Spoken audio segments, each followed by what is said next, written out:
अच्छा तो फ्रेंड्स, जैसा कि आपको ये रैकुटिन के हवाले से काफ़ी ख़बरें मौसूल हो रही हैं। सबसे बड़ा नोटिफिकेशन जो इनका अभी तक ये आया है कि 20% जो है वो आपको टैक्स पे करना पड़ेगा अपना विड्रॉ जो है वो दोबारा एक्टिव कराने के लिए। तो सबसे पहले तो ये कि जिन लोगों ने अभी तक 20% टैक्स पे नहीं किया, ठीक है, और उनके अकाउंट का बैलेंस काफ़ी ज़्यादा है। मिसाल के तौर पर अगर एक कोई अकाउंट है जिसका बैलेंस 1000 USDT है, तो उसको 200 USDT जो है वो टैक्स पे करना पड़ेगा। अब इसमें श्योरिटी भी नहीं है कि अगर वो 200 टैक्स पे करते हैं उसके बाद भी क्या रैकुटिन जो है वो आपका विड्रॉल खोलेंगे या नहीं, ठीक है। तो इसमें रिस्क फैक्टर बहुत ज़्यादा है। तो इसका ये आसान तरीका एक अभी हमने भी देखा है। तो उसमें ये है कि आपका जो अभी अवेलेबल बैलेंस है, मिसाल के तौर पर मेरा अवेलेबल बैलेंस है इस टाइम 318 USDT, ठीक है। $318 मिसाल के तौर पे मैं अगर कम करना चाहूँ अपना बैलेंस, ठीक है, और उस बैलेंस को मैं कम करके टैक्स पे करता हूँ, तो ऑटोमेटिकली मुझे टैक्स बहुत कम पे करना पड़ेगा। इसके लिए एक तरीका ये है कि आप सबसे पहले जाएंगे अपने होम पेज पे सबसे पहला जो ऑप्शन आपको नज़र आ रहा है फाइनेंशियल का। बेसिकली ये ऑप्शन इसलिए था कि आप अपनी जो आपका बैलेंस है वो आप कुछ टाइम के लिए सेव कर दें, ठीक है, उसमें पड़ा रहे, उस पे वो आपको जो है वो कमीशन दिया करेंगे, ठीक है।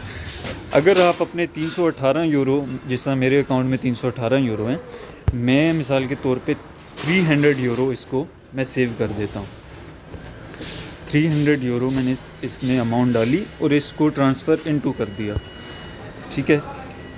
अब मेरा जो है वो ट्रांसफ़र जो है वो हो गया है, ठीक है। डिपॉज़िट आपको नज़र आ रहा है ऊपर, टाइम ऑफ डिपॉज़िट, अभी की डेट, ये वो सब कुछ, ठीक है। अच्छा, ये मैं किसी भी टाइम निकाल सकता हूँ, अपने अवेलेबल बैलेंस में डाल सकता हूँ। एक्सट्रैक्ट का बटन दबाऊँगा यहाँ से मैं, और वो मेरे अवेलेबल बैलेंस में आएगा।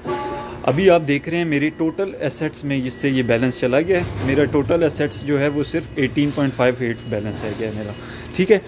अच्छा, अब जो है, अब मैं अगर 18.58 पे बैलेंस पे मैं टैक्स पे करूं, तो मैं उनका टैक्स पेयर भी बन जाऊंगा, ठीक है। और मेरा रिस्क जो है वो बहुत कम है। इन केस के एप्लीकेशन जो है वो फ्रॉड नहीं करती, कोई स्कैम नहीं करती आज डेट ख़त्म होने के बाद, तो मैं उनका एक टैक्स पेयर जो है एप्लीकेंट भी हूँगा, ठीक है।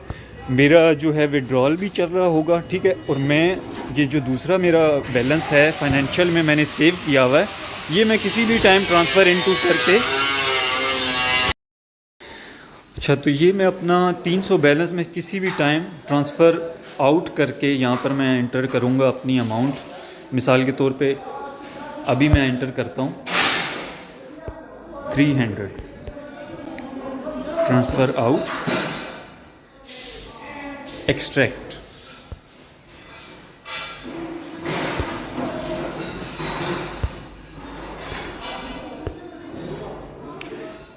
ये आप देख सकते हैं कि मेरी अमाउंट जो है वो ट्रांसफ़र आउट हो गई है, और इसी तरह मेरा बैलेंस जो है वो 318 हो गया है, ठीक है। अभी मैं दोबारा आपको 300 में एक्सट्रैक्ट कर देता हूँ, ट्रांसफ़र इनटू कर देता हूँ,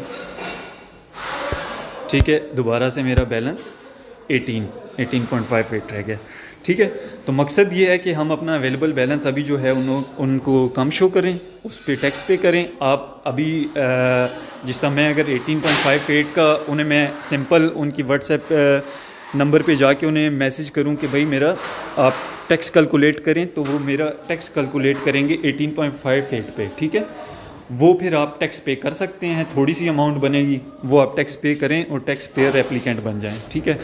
और इन केस कि अगर वो एप्लीकेशन जो है वो स्कैम या फ्रॉड नहीं करती, तो कल को आप जो है वो उसको विड्रॉ कर सकते हैं अपनी अमाउंट को किसी भी टाइम। अब इस चीज़ की गारंटी नहीं है कि एप्लीकेशन स्कैम करेगी या नहीं करेगी, ये तो आज शाम को ही हमें पता चलेगा, इसका कुछ भी नहीं कहा जा सकता अभी। तो ये है कि आप जो टैक्स पेयर, जो लोग परेशान हैं कि भाई हम इतने ही अमाउंट का टैक्स पे नहीं करना चाहते, एक बड़ा रिस्क नहीं लेना चाहते, तो वो एक छोटा मोटा रिस्क ले सकते हैं। $5-10 का आप, $2-4 का आप टैक्स पे करके एक टैक्स पेयर एप्लीकेंट बन सकते हैं। तो देखें, बाकी देखते हैं कि शाम को क्या होता है। चलें, thank you so much. Channel को सब्सक्राइब लाजमी कीजिएगा। Thank you. आगे कोई भी होता है नोटिफिकेशन नया तो हम आपको आगाह कर देंगे।